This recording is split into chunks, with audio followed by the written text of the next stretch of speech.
going on? Q&A. Let's go.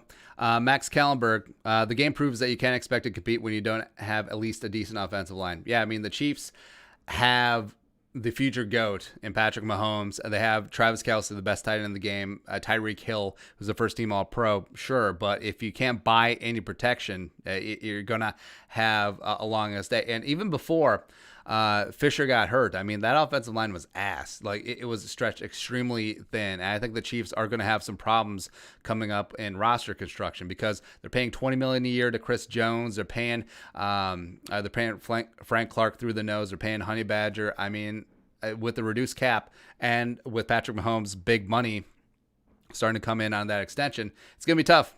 It is going to be rough. So I think that crowning the Chiefs a dynasty may have been a little bit premature. So, Griffin Creer. Thoughts on the Bears possibly giving up multiple firsts for Carson Wentz? Do it.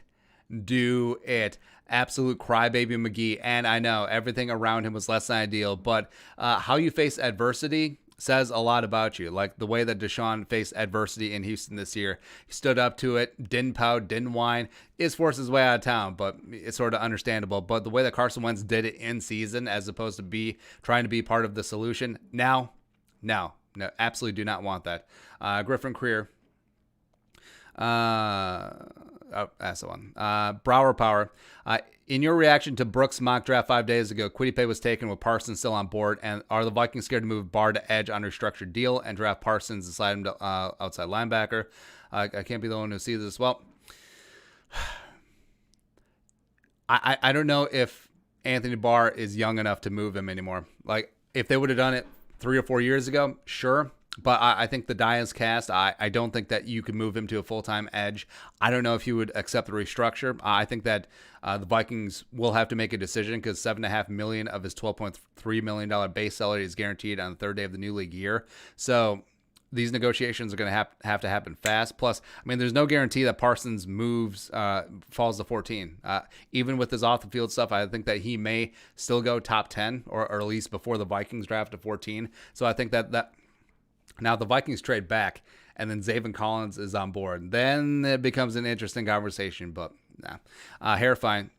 I think your opinion of the situation is with perfect information because it's one thing to know what's going to happen in the draft and then retrofit it to what potentially could happen in free agency, going off of a mock draft. So trying to reverse engineer it, it doesn't make sense. So because free agency is going to happen first, potential restructure with Barr is going to happen first, then you're going to hit the draft. Hairfine. My dad's a Chiefs fan, so I went over to his house to watch the game with him and support them. I was worried when I heard Fisher was out. And how is it like, hey, Eric Fisher's hurt? Oh, no. Worst number 1 overall pick in probably, well, I wouldn't say the worst. Jamarcus Russell's the worst. But he is certainly up there in terms of number 1 overall picks who stay with their same team. Still the worst. Anyway. But yeah, Remmers. Remmers starting at tackle in the Super Bowl. It's not going to end up well. Harvey Melber. Could Reed's Bieniemy play calling style work with Cousins? Also, would you consider taking Najee Harris at 14 to team up with Cook? No on the running back. No. And I TBD what Eric Bieniemy's play calling would look like since he's actually only been a full-time play caller for 2 years at Colorado when he was the OC.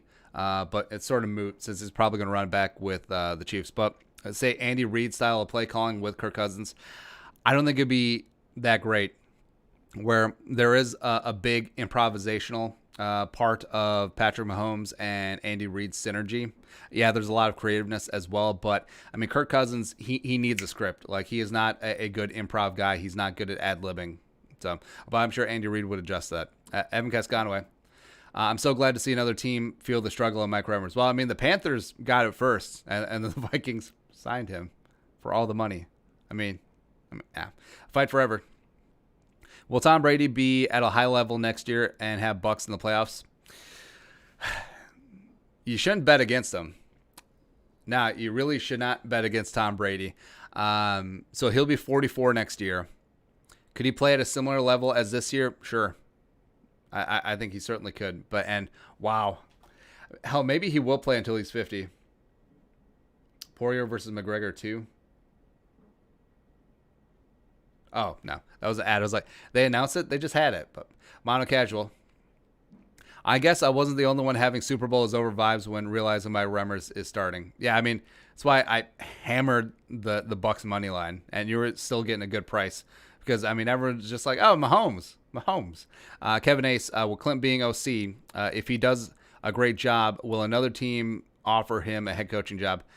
I don't know if right away, since it would be his first season calling plays, but, I mean, that didn't stop the Packers from hiring the 12-year-old boy. That didn't really stop the Rams hiring McVay, even though McVay was never a full-time play caller before that. So, I mean, it's possible. He does have name recognition, and if he does have another phenomenal season with Kirk Cousins, it's possible. I mean, well, Stefanski had only one season play calling before the Browns picked him up.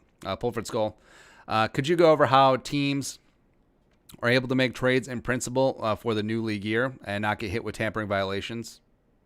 Well, it's... free agency is where you get tampering, right? Because that's why they have the start of free agency and then the legal tampering period. But, I mean, trades, teams talk trades all the time. Right? So, you know, there's no tampering involved necessarily. Now, if it was actually, what would be a tampering violation? Well, I guess if a team has a player under contract and another team comes in to try and negotiate, then yes, that would be it. Mr. Vikings fans. I hear this thing called Minnesota Nice. It's where people are really nice but actually hate you. And the only way to tell if you're a real friend if they take you ice fishing. That's possible. King Kirk. Richie Grant one time. Dude's instincts are crazy. The pride of UCF. I do like me some Richie Grant. Did himself a nice Senior Bowl week. I'm trying to think who had a bad Senior Bowl week. I guess Marvin Wilson was sort of up and down. Like, he was up at the beginning and then not so much. I mean, Trey Smith sort of Abza Abdi. Am I being impatient or are the Vikings taking too long making roster moves? Well, there's not really much they can do. Besides trades, yes, that's on the table. But, I don't know, like, they can re-sign their own guys, yes. They can put tenders on restricted free agents, sure. But, I don't know, like, people around the league, I mean, sort of taking their time too. I mean, signing guys to futures contracts, making trades that won't be ratified for 8 weeks. Sure. WVang 0013, $5 in super chat. If the Texans call you up and offer Watson for 3 firsts, Kirk and Hunter, do you take it? Also Surtain at 14. I would not take the deal. Hunter would be the deal breaker in that. Also Surtain at 14. Funnily enough, we just had a mock draft where Surtain did fall to 14 and we traded out of the spot. And then he was still there when we traded back. I think it would be something you'd have to consider, where if he's the best player on your board, you'd have to think about it. Even though cornerback not screaming position of need, but just think about stockpiling Surtain or even Farley, and maybe even J.C. Horn to a degree, with Dantzler, with Jeff Gladden, with Harrison Hand. It would be tempting. It would be. Hey, let us know we were watching fun. We'll give a couple shout-outs. Abza Abdi, said that one. Remember when the Vikings tried Dan Chasson at safety? Yeah, that was for like a day. And they're like, no. They should try that again, blah, blah, blah, blah, blah, blah, blah, blah. Well, I think just taking away his positional value, because I think you just list him as a special teamer and go from there. Like, he is going to be like Kasim Osgood. He is going to be like Matthew Slater, where he's just a special teams guy. Like, I don't see him branching out as a wide receiver. If they did switch him to safety, it would be window dressing. But yeah, I think that said a lot, where they tried him at safety for a day. He got some third team reps. They're like, no. And then they moved him back. Kale Sterngard. What prospects do you believe will be late risers after pro day combine workouts conclude? I think guys like Jason Owe, the physical freak from Penn State, once they get an official like 4.3, 4.4 time on him at 6'5", 260, he could certainly rise. Yeah, they're not being a combine. That definitely hurts guys like him. I think Kwity Paye, well, depending what Paye can do, with the injury, but his short area quickness, like his short shuttle, his 3-cone will be redonkulous. I think that could actually separate him from Gregory Rousseau as well. Let's see some other guys. Oh, guys like Shi Smith. Yeah, guys like Rodgers. Guys like Jalen Darden. Guys like, I don't think Stevenson will rise. Well, guys like Dwayne Eskridge, I think certainly could rise. Had himself a nice Senior Bowl week. And then if he puts that 4.340 on wax, I think that he could be a top second-round guy. Renee Rohr, shout out to Joel Haig, our Brainerd, Minnesota boy, getting a Super Bowl win. Almost got a touchdown, too. It was so...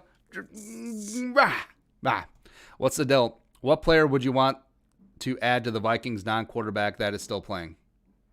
So anyone in the league that's not a quarterback, I don't know, TJ Watt. I would take Aaron Donald, except he's getting a little bit older. Or I guess we could take, no, I'm taking Quentin Nelson. Well, yeah, I'll take Quentin Nelson. Samson Romaine, will Brady play into his 50s? I wouldn't bet against it. I mean, what if the Bucs just go on a run here where, I mean, Brady's arm strength, it's not what it was in 2007, but it's still up there. I mean, that's second touchdown to Gronk. That thing had the Tangy Zip, a Miracle Whip on it. So, and with Peyton Manning towards the end, like his body was obviously falling apart. I mean, that neck injury, I think that he had more nerve damage than he let on. Was in the Elway book, it talked about Peyton Manning and how he still couldn't feel parts of his fingers.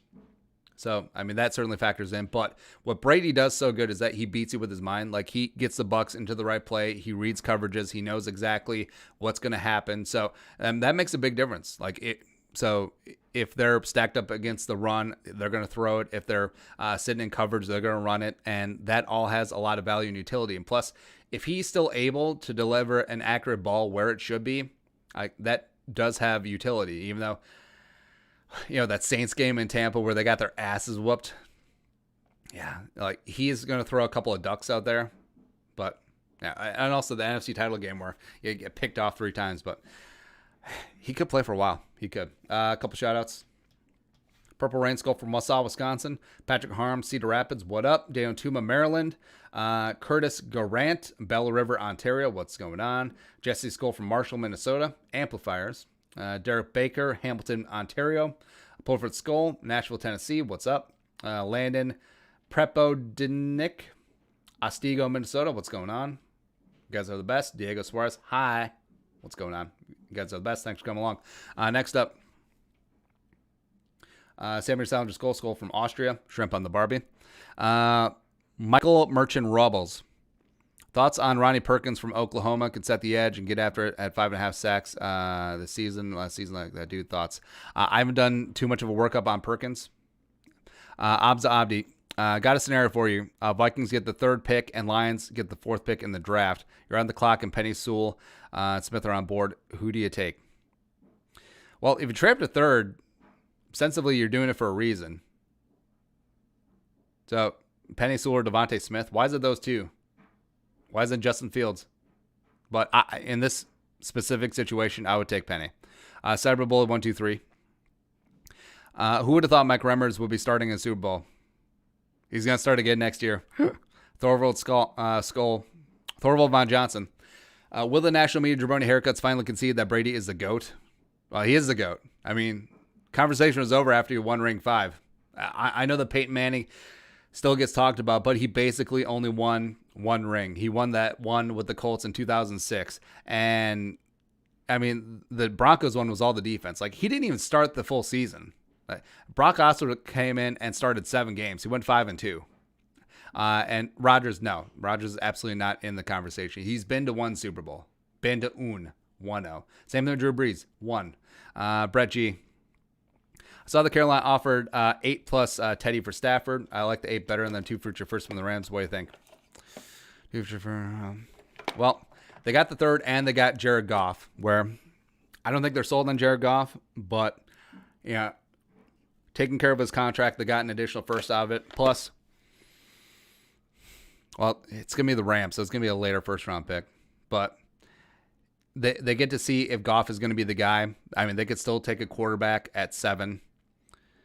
I don't know why they would want Teddy, though. I love Teddy as a person, but he wasn't it this year. He just wasn't. Why would you take on that contract? But it would be tempting to get 7 and 8 back-to-back in this draft. It would. Brett G. Oh, answer that one. Tristan Bailey. Vikings need to go balls out for Sue. Dude has plenty left in the tank. If he'd signed for $7 million for 1 year, I'm in. Tristan Bailey.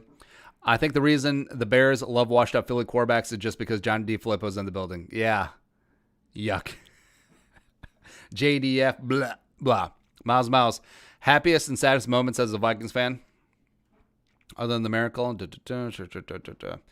Saddest probably Brett Favre throwing that cross-the-body interception, 2009 NFC title game. Well, technically 2010, but yeah. So that's probably the saddest. Well, actually, no. Saddest was when Gary Anderson missed a field goal because I was like, 12 or 13? So, I mean, it just hits you more when you're a kid. Plus, that was my first time actually getting like real disappointment. Happiest moment, probably the 98 draft when they took Randy Moss, because that was the first year that I actually started really paying attention to the draft. Or, all right, so taking the miracle out, probably when they traded back in for Teddy, 2014, just because the future, the promise, they made the move, got back in, 32 overall, Teddy B, let's go. And then just didn't work out because of life. It's unfortunate. Kenneth, if Surtain or Farley fell to us, would you consider taking them? Yeesh. Depending on what else is on board. I mean, the idea of taking BPA in this spot, and I know Zimmer always gets his cornerbacks, but Surtain or Farley with Dantzler and Gladney and Harrison Hand, let's go. What should the Vikings do with KJ Osborne? Draft him being returned. Well, he'll be in camp. I think they should definitely throw resources at the receiver position and return position. Mike Hughes back, not as a corner, but a return guy should definitely give him competition as well. And if he doesn't make it, he doesn't make it. Cut him, just like they did with Rodney Adams, former 5th-round pick from Southern Florida. What was it, 2016? What was that? Michael Merchant Robles, what's your favorite food?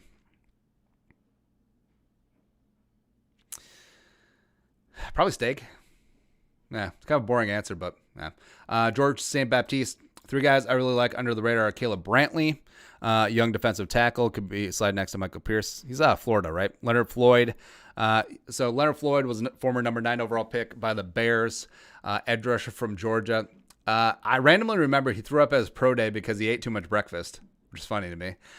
Signed a 1-year, $4 million deal with the Rams. Had sort of a decent season. I think, how many sacks did he have? He had like 6 or something like that. Lastly, John Ross. John Ross, former number 7 overall pick out of Washington, had himself a phenomenal final season at UW with, ironically, Jake Browning. But he's got that long speed.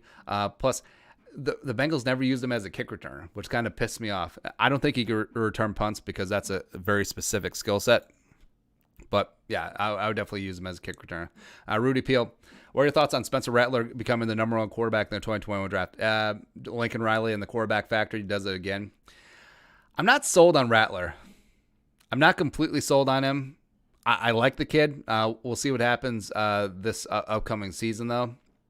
I mean, it is certainly possible that he could just have a 2019 Joe Burrow season and just destroy everything and everyone around him. It's possible. I do like Sam Howell.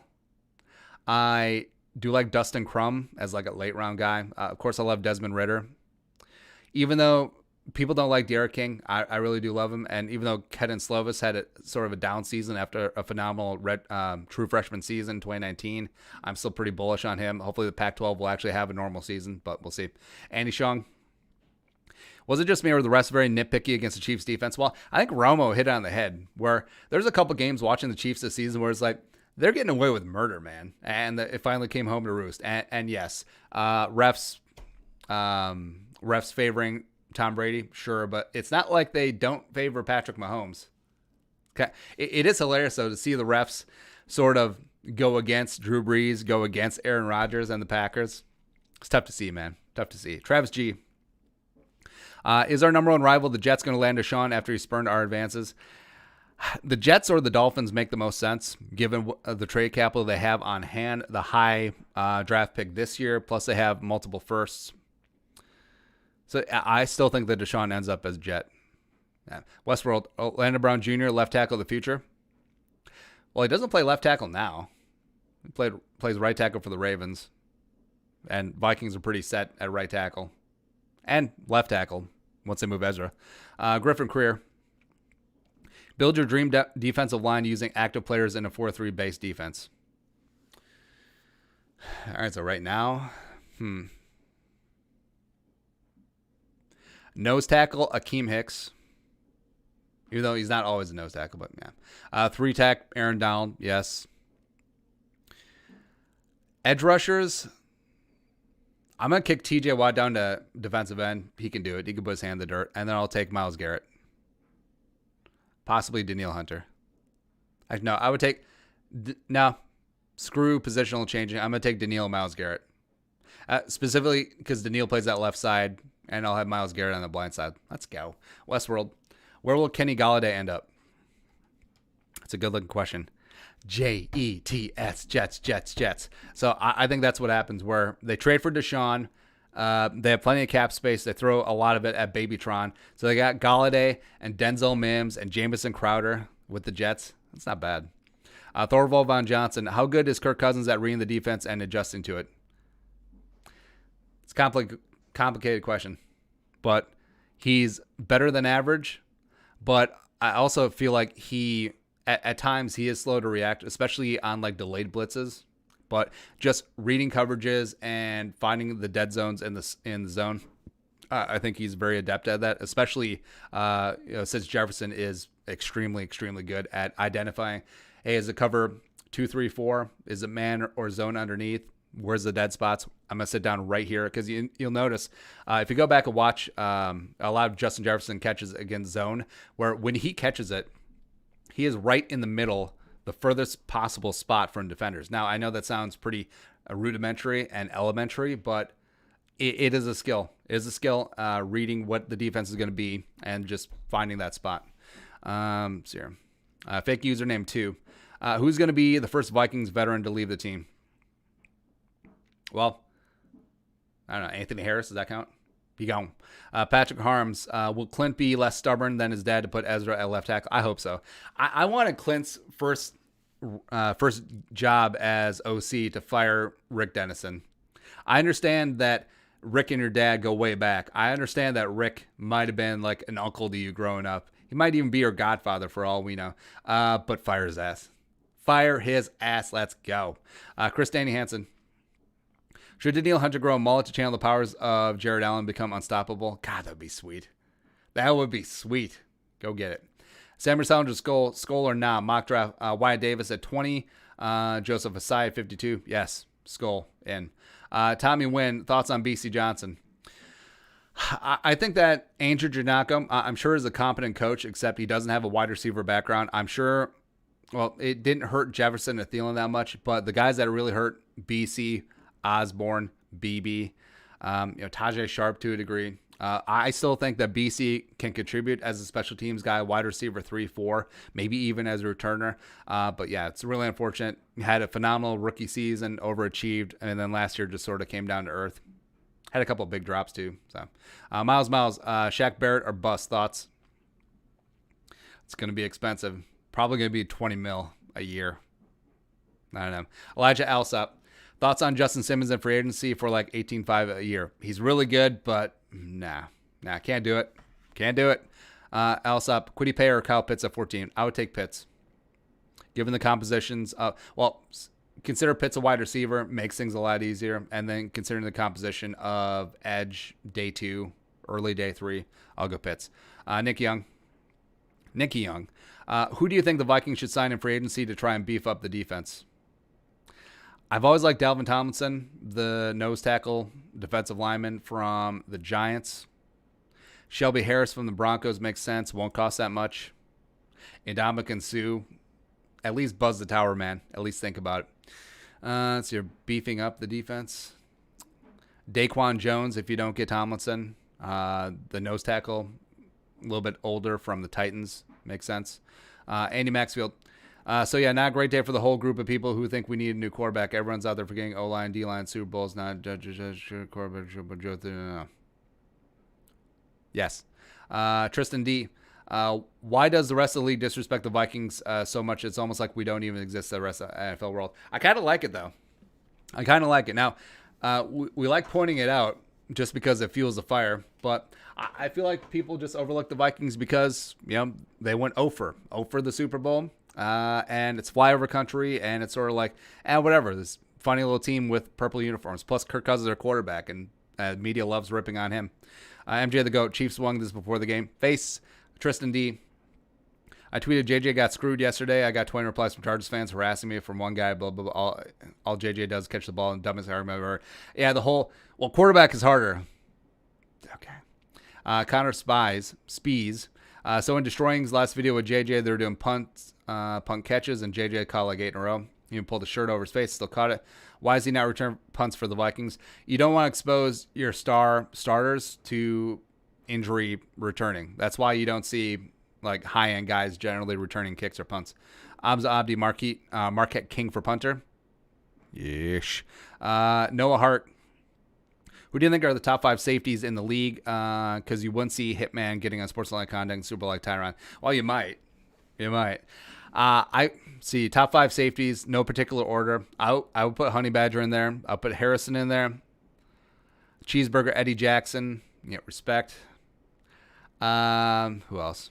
I'll put Kevin Byard in there, even though he had sort of a down year. Justin Simmons. That's more than 5, isn't it? Oh, Minka. Of course, Minka.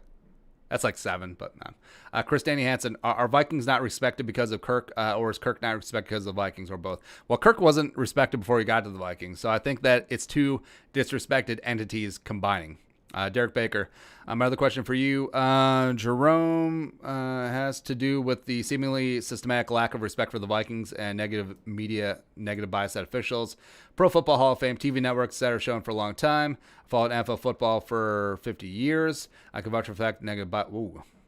I'm wondering if you have a rational, perhaps fact-based explanation of this. I don't. I think maybe since the Vikings were an expansion team in 61, they're sort of the new kids on the block, and Minnesota seen as the sort of rubes, the flyover country. Of course, they all have accents like from the movie and TV show Fargo, so they're easy to disrespect. And Minnesotans don't really put up a fight. We're just very passive aggressive about things. Well, if that's how you really feel, if that's the way you want to be, sure. And then also factoring in losing the Super Bowls, losing in crushing fashion. Having hilarious scandals like the Wizinator and the Love Boat. I think that all factors in. Plus, having Kirk Cousins as your quarterback doesn't help since he's always been the piñata for the national media. So I think it's just a gumbo, a hot dish, a casserole. Not casserole because that's not a word. Just a hot dish of just reasons why the Vikings are disrespected. They'll be disrespected until they win. Robert Barweiler, if by some miracle we get Eric sleeping with Bieniemy BROC, give us a shot to Deshaun Watson.